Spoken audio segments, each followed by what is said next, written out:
You know the drill, right? Atkins, keto, paleo, there are a million diets out there, and it's so easy to just feel completely lost. But what if the real secret to eating healthier isn't about finding that one perfect, pre-made plan? What if it's actually about building your own? So let's do that. Let's cut through all that noise and figure out a blueprint that's going to work for you. Honestly, this quote, it's probably the single most important question you can ask yourself. It just cuts right to the chase. I mean, the goal here isn't some 21-day quick fix, right? It's about sustainability. If you look at a diet and think, there's no way I can do this long term, well, then you're just looking at a temporary solution. It's not a real, lasting lifestyle change. And that really brings us right to the heart of the problem, what we're calling the dieting dilemma. You know what I'm talking about. It's that super frustrating gap between the incredible results we're promised and, well, the tough reality of actually changing how we eat day to day. So on one hand, you've got these promises from fad diets that sound amazing, right? Lose weight fast, it's painless, just stop eating this one bad food. But the reality is so different. That super fast weight loss you see at the beginning, a lot of the time it's just water weight, and worse, muscle, not actual fat. And this is what leads to that classic yo-yo effect. You gain it all back, sometimes more. And the crazy part is, every time you do that, it can actually lower your metabolism. It literally makes it harder to lose weight the next time around. You know, with all the complicated rules and these massive lists of forbidden foods, it's easy to think this is rocket science. But the basic science of weight management, it's actually surprisingly simple.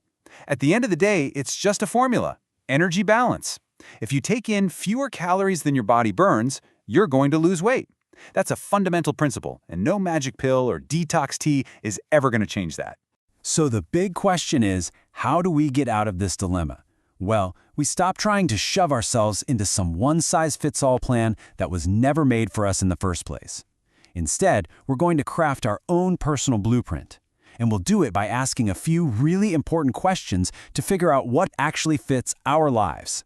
Okay, first question you've got to ask yourself, does this plan even match my eating style?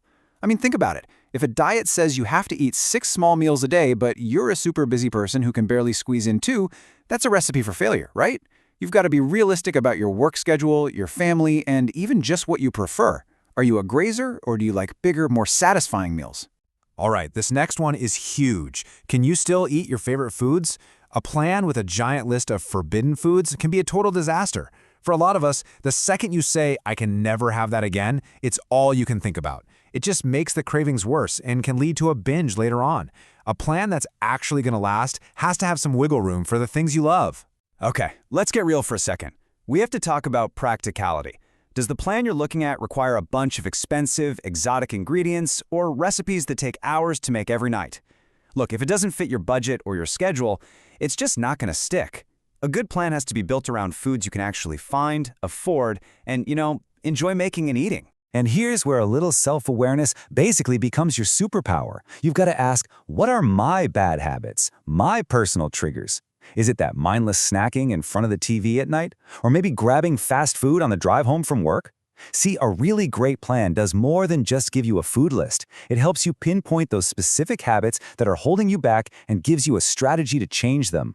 All right, so let's say you've started to build a blueprint that seems to fit your life.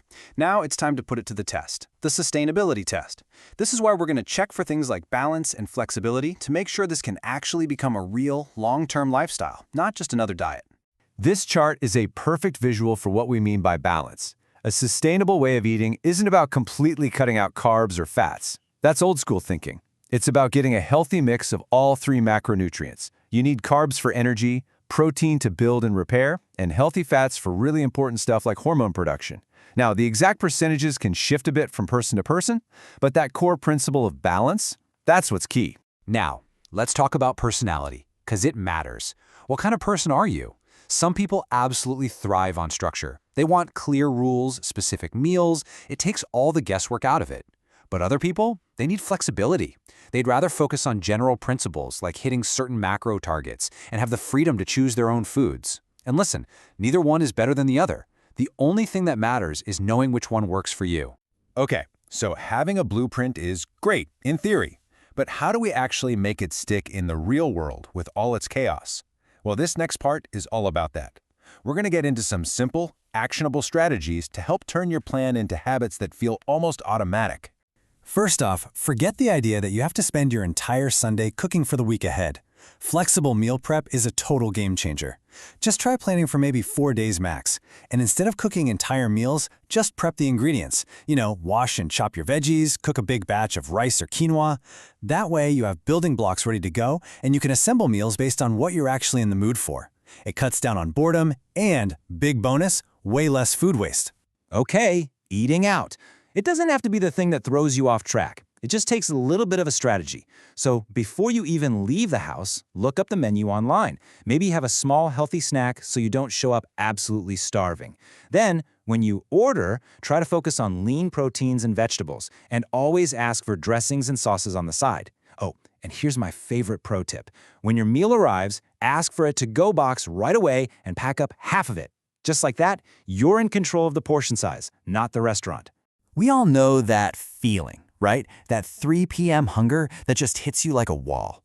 When that happens, preparation is everything. Having some smart snacks on hand is honestly your best defense against the siren call of the vending machine. Things like fresh fruit, yogurt, a hard-boiled egg, or a small handful of nuts. They have protein and healthy fats. They'll actually satisfy you and keep you full, which helps you avoid making those impulsive choices right before dinner. All right, last but definitely not least, let's talk about what might just be the most important piece of this entire puzzle, your mindset. Seriously, this is the thing that determines whether this is just another temporary diet or a change that actually lasts. I love this quote. It's so true. How often do we mess up one time, eat one thing we shouldn't have, and then we just feel like a total failure? But look, the goal is not to be perfect. Nobody is perfect. The real goal is just consistent effort. It's all about slowly, gradually, building better habits, one single choice at a time. Just look at the difference in thinking here. The all-or-nothing mindset says, well, I ate a cookie so my whole day is ruined. Might as well eat whatever I want now. Sound familiar? But the clean slate mindset is completely different. It says, okay, that cookie wasn't on my plan, but my very next meal is a brand new chance to make a healthy choice. That, right there, that resilience is the absolute key to long-term success. So when you think about it, maybe we've all been asking the wrong question this whole time. It's not about what's the best diet, it's about what's the best diet for me. It's about becoming a detective in your own life, investigating your habits, your preferences, your own body. Because the most effective, most successful plan in the world is the one you design for yourself, the one you can actually see yourself sticking with, not just for a week, but for good.